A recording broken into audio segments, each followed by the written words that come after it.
அனைவருக்கும் எனது அன்பான வணக்கம். திருவள்ளுவர் இயற்றிய திருக்குறளில் அறத்துப்பால் அதிகாரம் 23 ஈகை 224வது குறள். இன்னாது இரக்கப்படுதல் இறந்தவர் இன்முகம் காணும் அளவு.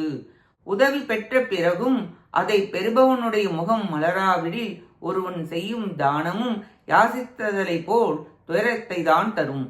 கொடு, கேட்கும் முன் மனமறிந்து கொடு, மற்றவர்களிடம் கேட்காதபடி கொடு, நிறைவாக கொடு என்கிறார். ஒருவன் ஒன்றை இழந்திருக்கிறான், அதை பெற்றவுடன் அந்த சந்தோஷம் வந்துவிடும். வைத்துக்கொண்டே இல்லை என்று கூறாதே.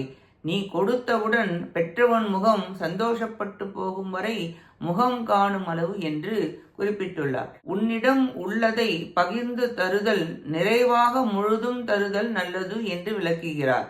இக்குறளால் எல்லா பொருளும் ஈதல் வேண்டும் என்பது பெறப்பட்டது. நன்றி, வணக்கம்.